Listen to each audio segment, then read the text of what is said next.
দ্বিতীয় বিশ্বযুদ্ধৰ আৰম্ভণিতে আমেৰিকাৰ যুদ্ধখনত জড়িত নাছিলে কিন্তু ডিসেম্বৰ 7 তাৰিখ 1941 চনত জাপানে আমেৰিকাৰ পাৰ্ল হাৰ্বাৰত আক্ৰমণ কৰে তাৰ পাছতে আমেৰিকাই জাপানৰ বিৰুদ্ধে যুদ্ধৰ ঘোষণা কৰে তাৰ 3 দিনৰ পাছতে জাৰ্মানী আৰু ইটালীও আমেৰিকাৰ বিৰুদ্ধে যুদ্ধৰ ঘোষণা কৰি দিয়ে আৰু আৰম্ভ হয় এখন শেষ নোহোৱা যুদ্ধ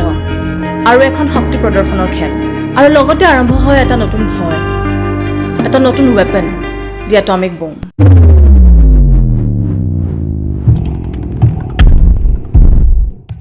বৰ্তমান সময়ত এখন নিউক্লিয়াৰ পাৱাৰ্ড নেশ্যনৰ লগত কোনো বিবাদত সোমাব নিবিচাৰে এখন নিউক্লিয়াৰ পাৱাৰ্ড নেশ্যনে এই নিউক্লিয়াৰ পাৱাৰটোক ওয়েপন হিচাপে ইউজ কৰিব পাৰে এখন অস্ত্ৰ হিচাপে ইউজ কৰিব পাৰে আৰু ধ্বংস আনিব পাৰে আজি আমি জানিম এই নিউক্লিয়াৰ পাৱাৰটোৰ বিষয়ে এই নিউক্লিয়াৰ পাৱাৰটোৰ জন্মৰ বিষয়ে জাৰ্মান সাইন্টিষ্টসকলে ৱেইট নিউক্লিয়াৰ পাৱাৰৰ বিষয়ে জানিবলৈ হ'লে আমি পদাৰ্থৰ বিষয়ে জানিব লাগিব এটমৰ বিষয়ে জানিব লাগিব এটা এটমৰ মাজত থাকে নিউক্লিয়াছ আৰু এই নিউক্লিয়াছত থাকে নিউট্ৰন প্ৰটোন আৰু চাৰিপাশে থাকে ইলেক্ট্ৰনছ যেতিয়া এই এটমটোৱে এনাৰ্জি এবজৰ্ব কৰে আৰু সেই এনাৰ্জিটো লাইট ফৰ্মত থাকিব পাৰে কাৰণ লাইটটো এটা এনাৰ্জিয়ে হয় ইলেক্ট্ৰনটোৱে যেতিয়া এনাৰ্জি এবজৰ্ব কৰে হি এটা হাই ষ্টেট অফ এনাৰ্জি লেভেললৈ জাম্প মাৰে কিন্তু এটা এটমক ষ্টেবিলিটি লাগে আৰু ষ্টেবিলিটি পাবলৈ হ'লে গ্ৰাউণ্ড ষ্টেট বা ল' ষ্টেট অফ এনাৰ্জি থাকিব লাগিব তো হাই এনাৰ্জি এক্সাইটেড হৈ যোৱা ইলেক্ট্ৰনটোৱে ল' ষ্টেট অফ এনাৰ্জিলৈ পাবলৈ এনাৰ্জিটো ৰিলিজ কৰি দিয়ে আৰু সেই ৰিলিজ কৰা এনাৰ্জিটোক ৰেডিয়েশ্যন বুলি কোৱা হয় কিন্তু কিছুমান নেচাৰেলি আনষ্টেবল এটম পোৱা যায় যেনেকৈ ইউৰেনিয়াম ৰেডিঅ' এক্টিভ এলিমেণ্ট বুলি কোৱা হয় ৰেডিঅ' এক্টিভ মেটাৰ হয় এইবিলাক ইউৰেনিয়াম বা প্লুটনিয়াম এইবিলাক ৰেডিঅ' এক্টিভ বুলি কোৱা হয় কাৰণ এই এনাৰ্জিটো যে ৰিলিজ কৰি দিয়ে ষ্টেবল হ'বলৈ সেইখিনি ৰেডিয়েশ্যনৰ ৰূপত ৰিলিজ হয় আচ্ছা আমি নিউক্লিয়াৰ ফিউজনৰ বিষয়ে জানিম এটমৰ বিষয়ে অলপ হ'লেও বুজি পালেই চাগে মই ক'লোঁ যে নিউক্লিয়াছত 3টা পাৰ্টিকল থাকে প্ৰটোন নিউট্ৰন আৰু ইলেক্ট্ৰনছ যেতিয়া এই নিউট্ৰন যোনটো কোনো চাৰ্জ নাথাকে না পজিটিভ না নেগেটিভ এটা নিউট্ৰনে যেতিয়া ইউৰেনিয়ামৰ এটা এটমৰ লগত খুন্দা খায় তেতিয়া সেই এবজৰ্ব নিউট্ৰনটোৱে সেই নিউক্লিয়াছটো যে এটমৰ ভিতৰত থকা স্প্লিট কৰি দিয়ে মানে দুফাল হৈ যায় আৰু দুটা নতুন পদাৰ্থ হৈ যায় আৰু দুটা নতুন পদাৰ্থৰ জন্ম হয় আৰু তাৰ লগতে নিউট্ৰনছ কেইটামানো ৰিলিজ হয় আৰু সেই সেম একেটা নিউট্ৰনছৰে কেইটামান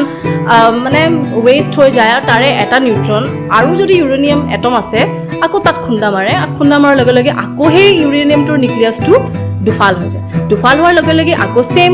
নতুন দুটা পদাৰ্থ জন্ম হ'ব তাতে নিউট্ৰনছো ৰিলিজ হ'ব আৰু সেই নিউট্ৰনছখিনিত তাৰে কেইটামান ৱেষ্ট হৈ যাব আৰু তাৰে নিউট্ৰন এটা আকৌ এটা ইউৰেনিয়ামৰ লগত খুন্দা খাব দেন এইটো কণ্টিনিউ হ'ব এইটো নিউক্লিয়াৰ চেইন ৰিয়েকশ্যন বুলি কোৱা হয় অ' মাই গড সাইণ্টিষ্টসকলৰ বাবে এইটো এটা সুখবৰ আছিলে যে তেওঁলোকে পদাৰ্থৰ বিষয়ে বেছিকৈ জানিব পাৰিছে আৰু বেছিকৈ বুজিব পাৰিছে নিউক্লিয়াৰ ফিউজনৰ পৰা ৰিলিজ হোৱা এনাৰ্জিটোৰ পৰা মানৱতাৰ কাৰণে কিমান কল্যাণ হ'ব পাৰে তেওঁলোকে বুজিছিল কিন্তু সেই সময়ৰ যুদ্ধৰ পৰিৱেশত পৰিস্থিতিটো অলপ বেলেগ আছিলে জিলাৰ্ড নামৰ এজন হাংগেৰিয়ান সাইণ্টিষ্ট তেখেতে প্ৰথমবাৰৰ বাবেই চেইন ৰিয়েকশ্যনৰ এক্সপেৰিমেণ্টটো কৰে কিন্তু সফল নহয় কেইবছৰমানৰ পাছতে জাৰ্মানীৰ সাইণ্টিষ্ট কেইজনমানে নিউক্লিয়াৰ ফিউজন এক্সপেৰিমেণ্টত সফল হয় তাৰ লগে লগে জিলাৰ্ডে এখন পত্ৰ প্ৰেৰণ কৰে সেই সময়ৰ আমেৰিকাৰ ৰাষ্ট্ৰপতি ৰোজেভেল্টলৈ পত্ৰখনত লিখা আছিল যে জাৰ্মানীয়ে এটমিক বম বনোৱাৰ সম্ভাৱনা আছে আৰু আমি আমেৰিকানসকল সাজু হৈ থাকিব লাগিব কিন্তু সেই চিঠিখনত কোনো প্ৰুফ নাছিল যে জাৰ্মানী সঁচাকৈ এটমিক বম বনাইছে নেকি কিন্তু এটা ছিগনেচাৰৰ বাবে সেই চিঠিখনক গুৰুত্ব সহকাৰে লোৱা হৈছিল আৰু সেই ছিগনেচাৰটো আছিল এলবাৰ্ট আইনষ্টাইনৰ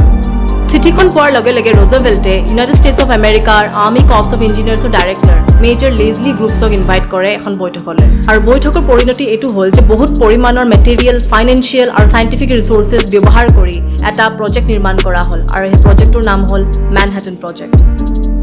মেজৰ লেজলি গ্ৰুপছক এই মেনহেটন প্ৰজেক্টটোৰ ডাইৰেক্টৰ বনাই দিয়া হয় আৰু তেখেতক দায়িত্ব দিয়া হয় চাইণ্টিষ্ট ৰিক্ৰুইটমেণ্টৰ আৰু এটমিক বমটোৰ ডিজাইনৰ কাৰণে অপেনহাইমাৰক দায়িত্ব দিয়া হয় এফালে বম বনি হোৱাই নাই আৰু ইফালে জাৰ্মানীয়ে অলৰেডি ছাৰেণ্ডাৰ কৰিলে 1945ৰ মে মাহত জাৰ্মানীয়ে ছ'ভিয়েট ইউনিয়নৰ সন্মুখত ছাৰেণ্ডাৰ কৰে আৰু আমেৰিকাৰ সন্মুখত ছ'ভিয়েট ইউনিয়ন এখন ষ্ট্ৰং প্ৰতিদ্বন্দ্বী হিচাপে থিয় দিয়ে এতিয়া প্ৰব্লেমটো এইটো হ'ল যে বমটোতো বনি আছে কিন্তু বমটো ইউজ কৰিব ক'ত প্ৰতিদ্বন্দ্বী দেখোন আউটে হৈ গ'ল বম বনোৱা প্ৰচেছটো কণ্টিনিউ কৰিবলৈ আমেৰিকা দুটা কাৰণ পাই গ'ল এটা হৈছে কি ছ'ভিয়েট ইউনিয়নৰ স্পাই গুপ্তচৰসকলে এই এটমিক বম বনোৱা প্ৰচেছটো অলৰেডি লিক কৰি দিছিলে আৰু দ্বিতীয় কাৰণটো হ'ল জাপানৰ লগত চলি থকা অবিৰত যুদ্ধখন